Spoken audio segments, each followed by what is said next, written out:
அப்போ அந்த சமூக விரோத செயல்கள் எங்கிருந்து தூண்டப்படுது, எதன் வழியா தூண்டப்படுதுன்றத நம்ம ஒரு 5 ஆண்டுகளோ 10 ஆண்டுகளோ நம்ம கவனிச்சு பார்த்தோம்னா,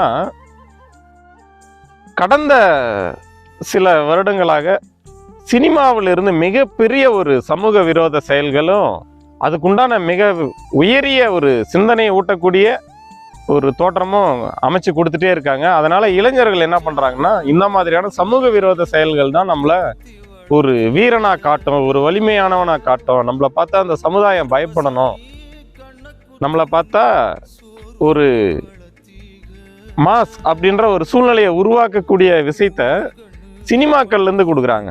இந்த சினிமா யார் பிடியில் இருக்குதுன்றத நம்ம ஆழமா கவனிச்சு பார்த்தோம்னா நமக்கு புரியும், எதனால இந்த சமுதாயம் மாறுபட்டு நகருது, இந்த சமுதாயம் மாறுபடணும்னு யாரு விரும்புறாங்க, இந்த மாறுபட்ட சமுதாயத்திலிருந்து என்ன பலன் எதிர்பார்க்குறாங்கன்றது பல்வேறு அந்த மாதிரியான சூழ்நிலைகளுக்கு என்ன மாதிரியான குடிமக்கள் தேவைப்படுவாங்க, அப்போ அந்த குடிமக்களை உருவாக்கணும்னு நினைக்கிறவங்க யாருன்றதை நம்ம புரிஞ்சுக்கணும். இதை புரிஞ்சு நடந்துக்கிட்டாதான் அடுத்த சந்ததி நம்ம வீட்டில் இருக்கக்கூடிய நம்ம வளர்த்து ஒரு நல்ல சமூக சிந்தனையாளராக உருவாக்கக்கூடிய கடமை நம்மக்கிட்ட இருக்கு.